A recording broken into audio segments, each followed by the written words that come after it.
And go ahead and say hi in the chat, say where you're coming from. And today we are going to talk about how to attract top choice employers like bees to honey. I think so many of us are taught these outdated job search approaches of keep applying online, apply to as many places as possible, just start sending lots of messages to recruiters so that they get, that they notice you.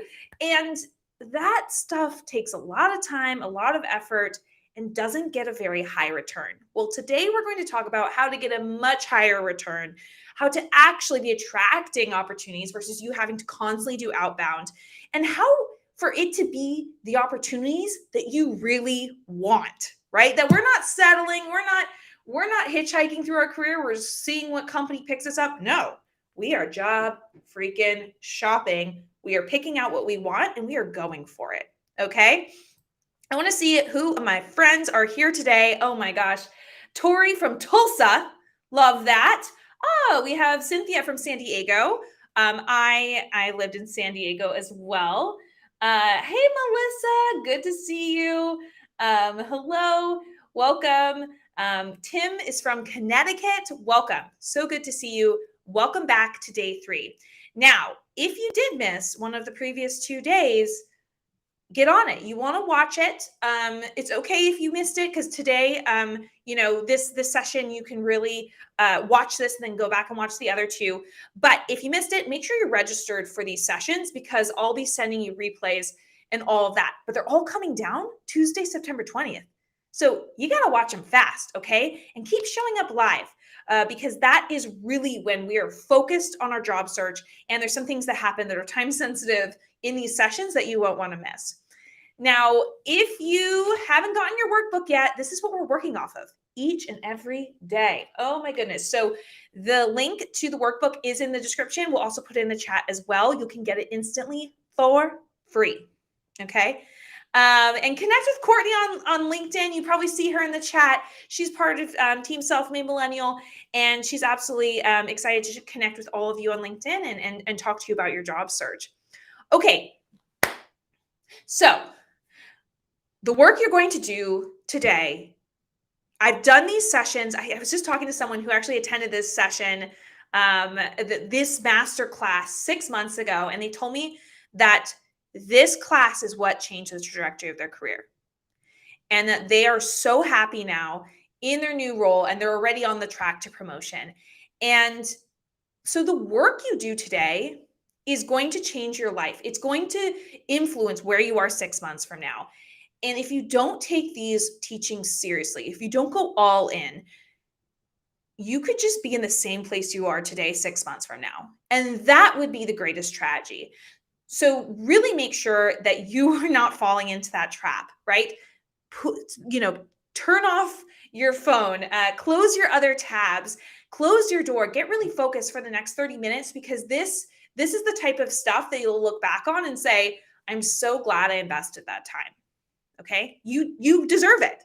There's nothing more important than really focusing on your career, because it influences your personal life, your lifestyle, your happiness, your health, all of those things. All right. And make sure you subscribe so you don't miss any of these sessions. And I'm also doing bonus sessions. So I'm going live for 5 days straight. This is day 3. And going through live through Friday. We're going to do another bonus session on Saturday to answer your questions. So keep putting your questions in the chat. Courtney's collecting them, and I'll answer them in the session on Saturday. And then I'll go live for several more bonus days. So make sure you're subscribed. All right. Get out your workbook. Get it out. So I have been hearing from a lot of the emails you've been sending, a lot of the DMs you've been sending us, text messages. You can text us as well. We'll put that number on the screen if you have questions. And so many of you are saying, I know I could land these jobs if these companies would give me a chance. I feel like the applicant tracking system is catching me up, is like kind of keeping me from getting to a lot of these jobs. And a lot of you are saying, I'm getting interviews, but no offers. Okay. And a lot of you could typically qualify it with something that's going on with you. And I want you to know that there's no situation that's too challenging. Like you'll say something like, Madeline, I can't do this because I'm facing ageism. I'm 65 years old. or I'm just starting my career, or I don't have a big network. I don't have really have any network. I'm from a different country. I'm changing industries. I have a career gap. And I just want to make sure that you know that there's no challenge that is too difficult to overcome. And you may have seen this on my website before, some of the videos of people who have I've worked with, who I've coached. And I really do encourage you to watch some of these just to see that people like you have made these amazing strides, right? Gail, who was facing ageism, completely overcoming it. Kyle here, who needed a visa sponsorship and was able to more than land a visa sponsorship and so much and beyond. We have Claudia, who overcame this massive career gap, all types of things. So I do recommend checking out some of these videos just for the sake of really seeing that it is possible. And I need you, because that's the thing, is like I'm about to teach you some tactics and things you need to do. But if you don't believe it's possible for yourself, like we're not like, why am I even talking? Okay. So I want to see you put the word upgrade in the chat to show me that you're committed to this, that you believe that everything I'm about to say, that if you do it, it will work for you. Because if you have this like half belief in this stuff, you're not going to work towards it. And all the people who I just showed on the screen, like they did the work. I cannot land you a job. You land you a job. I can coach you. I can coach you from the sidelines. I can give you the exact playbook, but you need to make it happen. So let me see. Oh my gosh, I'm seeing an upgrade pop off so fast. Oh my gosh, I'm seeing it from Antonia. Oh my gosh, it's going so fast. I'm seeing it from DeCappy. I'm seeing it from Maggie, Brenda, Raymeester.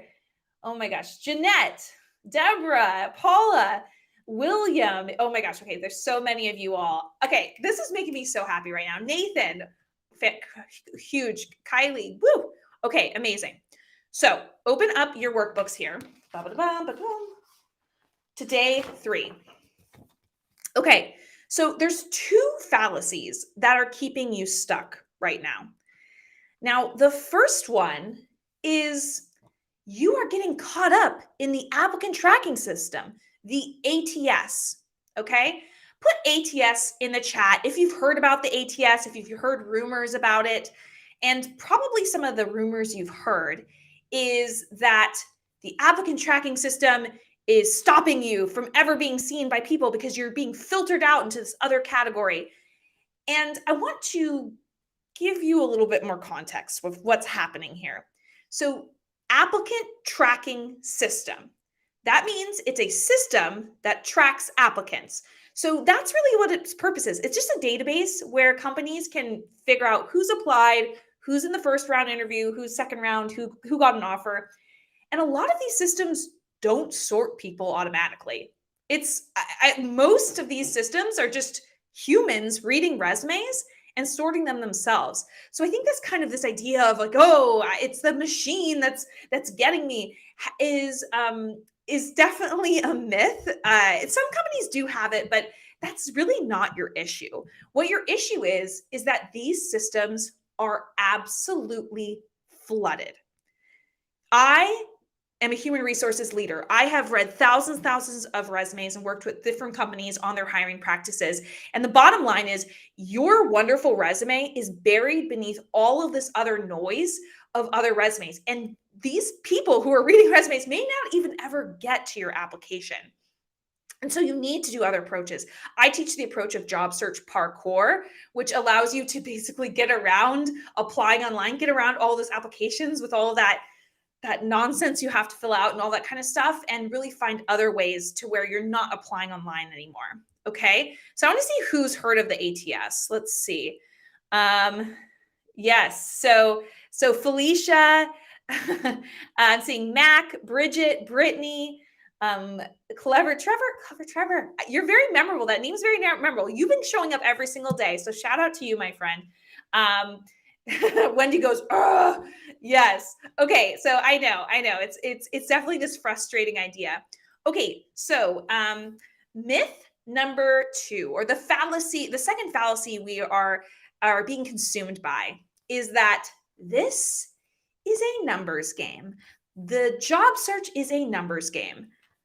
Oh my gosh. I see this all the time. I see people posting about this all the time. And I talk to job seekers and my clients where they're like, yeah, I just got to get out there. My goal this week is to apply to 20 jobs a day. It's all a numbers game. And I think, no, no, no, no, no, no, that's the worst way to go about it. And it takes so much effort, right? So getting out more applications does not mean more opportunities. For example, my client, Nestor, before he became my client, had applied to 500 places. Can anyone beat that? Can anyone beat 500? Because that's freaking impressive. And Nestor is a talented, skilled professional. He is an author. He was an accomplished researcher. He has a master's degree. And he was looking to transition from like research and education into corporate, but that doesn't make any, like, he's very qualified, like he's a very intelligent person, so it doesn't make sense that he wouldn't be landing these opportunities, right? And to all my stats nerds out there, if the job search was truly a numbers game, wouldn't Nestor have gotten at least one job offer out of 500 applications? Right? Like that, even if he did, his success rate would have been 0.1%, which shows that this is just not an effective method. And imagine if I started this masterclass by saying, welcome, I am going to teach you how to upgrade your career with tips and strategies that will get you success 1% of the time. You would not show up, right? I'm not interested in 1% success rate for you. Okay, but the advice you're getting online right now is 1% advice. It's stuff that is holding you back and making you spend so much time and emotional energy. We're exhausted, right? So we can't do it. It's not a numbers game. Nestor is the A/B test that we all needed to see. He joined my coaching program, Standout Job Search. He got clear on exactly what his next career move is. He found the glory in his story. He hit on the 15 competence triggers. And for every 3 jobs he was interested in, he got interviews at 1 to 2 of them. For every 3. Like a 33 to 66% success rate from 0%, right?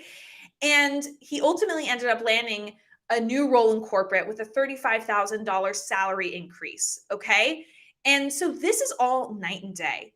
And you need to stop doing this high volume work. Instead, you need to do a low volume job search. Put low volume in the chat if you're with me here, because it will change your life, okay? And it's not your fault that you think this way. It's basically what everyone tells you to do. I have another client, Liz. She got her resume professionally done. Good for her, investing in herself. And she applied to 15 places. And keep in mind, she was not a career changer or anything. She just was a professional who was looking for her next role. And she got 0 interviews out of 15 places she applied to that she was perfectly qualified for. So she reaches back out to the resume writer and he says, oh, you've only applied to 15 places? Apply to 15 more and then you can talk to me. And so then Liz joins my coaching program and I go, oh my gosh, Liz, like I would never have you apply to 30 places. Like that's way too many. So she joined the program, and do you know how many roles she applied to after she joined the program? 0. No more applying. All of the opportunities started coming inbound to her. All these companies started finding her and asking her to interview. She got 7 interviews, all from companies asking her to interview. And she landed 3 job offers. And this all happened within 4 months of joining the program. So that's what I'm saying is, you know, you don't necessarily believe it until you see it, but you've got to make this change. So I want to see in the chat, I'm seeing some low volumes. I'm seeing Kelly Pry going low volume. Heck yes. I'm seeing Dwight. I'm seeing Sharnita, Marla. Marla's here for it. I love that. I'm seeing Kem, Bob, Cynthia, Lorna, Felicia. Yes. Okay. Amazing. Kim, Phyllis. Yes. Okay. So good. So good. Okay. So let's talk about this. Let's move to this next part here. Okay, so as you know, I am a human resources professional. I've seen all the ins and outs, and I worked in the tech industry, and I have a lot of relationships in the tech industry. I keep very close, especially to the recruiters at these top companies. So I talk with them regularly. And just to give you into a perspective, right? Because every company is different. But if I was just to pick a group of companies right now, I recently spoke with recruiters who come from some of these major large tech companies. So that would be companies like Google, Meta, Microsoft, Amazon. And what percent of hires do you think come from applications for those companies? So to rephrase that, put your guess in the chat. What percent, so when of the people that they hire, what percent do you think are just come straight from them reading applications and hiring those people? Put your guess in the chat. It doesn't have to be, just guess whatever you think, whatever comes to mind first. And while you're thinking about that and putting in the chat, make sure you hit like on this video. Simple as that. It's a really big help to the channel to give that like, as well as it really sends a signal of, okay, we should be making more of these live free sessions. Okay. So let's see what you all are putting in the chat. All right. Okay. So I'm seeing, okay, it's going so fast. I'm seeing 10 from Michelle. I'm seeing, let's see, Gladys Vale says 5. I'm seeing 50% from Sandra. I'm seeing 15% from Desiree. Okay, I'm seeing all kind of across the board. I'm seeing like 1% and 0 from like Allison, Joanna. Okay, so Bonita saying 20%. Renee is getting a little bit more precise and saying 28%. Okay, so it's all across the board. But and then some of you are saying some higher numbers, like Krish Naraj says 60. Okay, interesting. So you're all really close.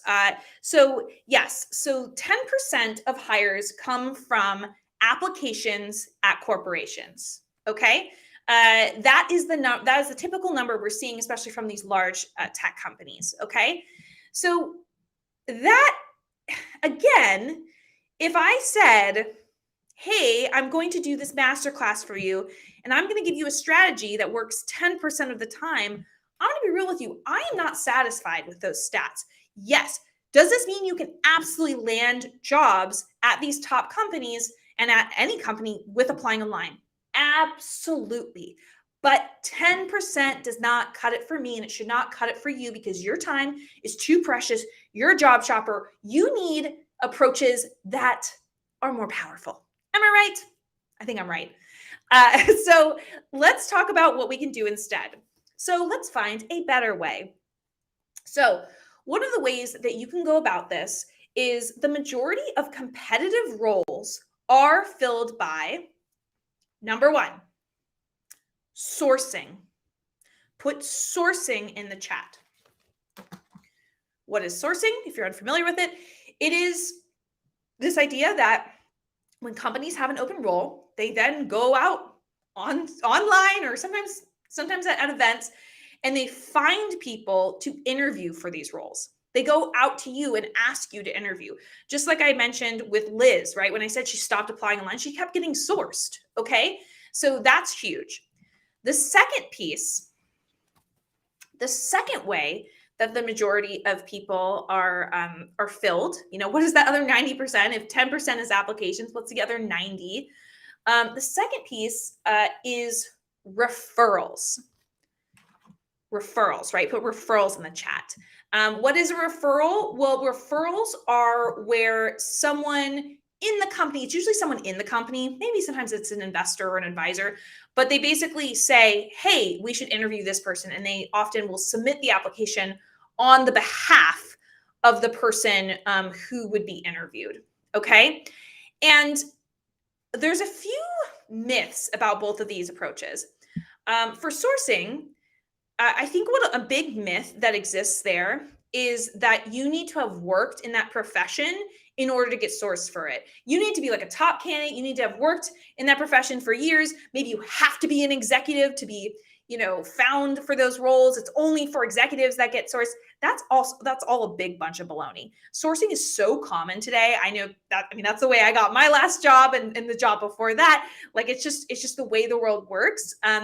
And you don't have to actually have worked in the profession to get sourced. I'll give you a couple of examples. Annie, you may have seen her before. You saw her video when I was scrolling. She worked in publishing and wanted to switch over into technology and into a completely different role, into like learning and development, versus working with publishers. And she was getting sourced for the roles she wanted before she even made the career transition.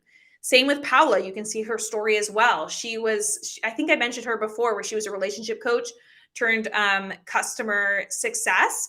And she ended up getting customer success inbound opportunities before she had even made that job transition. So just know, like, it's not that you have to be some certain pedigree of human for this to work. You just need to be able to really present yourself well. The other myth I feel like around referrals is you say, Madeline, that is so cool that people are being referred into jobs. I love that for them, but I don't know anyone. Put me in the chat if you're like, Madeline, the people who I know, I'm sitting next to at work, like I can't talk to them and ask them for jobs because I'm trying to leave this place or whatever it is, right? Or you're moving into a different job where you don't have as many contacts. And you don't actually have to know anyone to get referred. You don't actually have to have this robust network.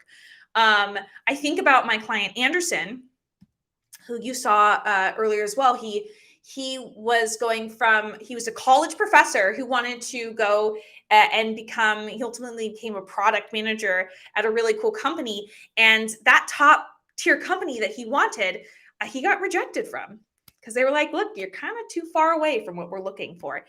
And he was able to really job search parkour his way into the business to get referred in, so that since he was an unconventional candidate, they gave him a second look, bang, bang, boom. He's been promoted multiple times in that role. It's been awesome, right? So just know that you don't have to know people in order to make sure that you are getting referred in. Okay, so I want to see what everyone is saying. Okay, I'm seeing some me's in the chat. Yeah, Joshua, Rachel, Kim saying me, Desiree, Justin, yeah, Dino, yeah, and Sushmita, Mitha, Bob. Okay, yeah, Rachel, Aspen. Okay, so a lot of you, you get it, you resonate. Okay, so let's talk about your action item. And before we do that, I do want to give you a quick preview about day 4, because a lot of the DMs and the text messages, and we'll put on the screen how to text us as well if you have any questions and get in touch with us. You've been saying that the interview is really where you want that help, right? Of how to hit on those competence triggers, how to slip into those high value phrases, how to make sure that we're converting into offers, because that's what it's all about. We don't want to put ourselves through all this time and energy only to get rejected yet again for roles that we know that we could rock. And so that's what we're going to talk about tomorrow. Is we need to dominate the interview, whether or not we get a good interviewer. And you are going to learn how tomorrow. Okay. That is super important. Show up live. Definitely. It's going to be fun. It's going to be an interactive session. We're going to do a lot of stuff that kind of integrates a lot of the things we've been learning this week. Yes. Okay. And also make sure to hit subscribe so that you are getting these notifications. And also hit that like button. I'm seeing a lot of likes pop up and I'm loving it. I'm absolutely loving it. So thanks so much for hitting the like. Okay. So if there's one thing I want you to take away from this session, it's this. Okay. So if you were just multitasking, come back to me. Okay. You don't need to be the most talented person in your industry to always have a job. You need to be the most easily found. That's a whole of a heck lot easier to be more easily found than being the best of the best, right? Too many of you actually right now are the best kept secrets in your profession, okay? And other people who are more easily found are swiping up those job opportunities. They're going job shopping. They have just this inbound amount of opportunities constantly coming to them. They are so secure because when they take their next job, it's like it's okay if there's a layoff or if they realize that they get a boss who's really toxic because they know there's at least 3 companies waiting in line ready to hire them, okay? Because they're more easily found than you. All right? So, let's talk about this action item. So, if we're looking here in our workbook, I really want to know, are you easily found? And if I find you, what do I find? I used to do a lot of sourcing, as we've talked a lot about it today, and I would get real creepy, like with finding people all over the internet, trying to find people to interview and invite to interview. Okay. And I would do all kinds of different searches. And I want you to Google yourself. Okay. So Google yourself and write down 3 observations. Because whether or not you are actively curating your personal brand online, you have one. And that's the scary part, right? Is if you haven't been actively curating, what does it say about you? And those are the observations I want you to write down because we need to start being more aware of this. Okay. So go ahead and make that happen. And I do want to get some Wi-Fi high fives in the chat. And make sure you get this done before tomorrow. I'm so excited to come back with you for tomorrow's session. And be sure to hit subscribe so you don't miss tomorrow's session and show up live. Like make that promise to yourself right now that you will be there. Don't break this streak. I really feel like we're over halfway at this point that it's really, and you feel the energy. The energy is amazing in these sessions. So make sure you also, connect with Courtney, DM us, whatever you need, because we love hearing from you. Let me see who's saying Wi-Fi high five in the chat. Oh my gosh, I'm seeing it from Helen. I'm seeing it from Jeanette. I'm seeing it from Gladys. Nathan's here. Loving it. Kayleen. Oh my gosh. Indira. Yes. Okay. Wi-Fi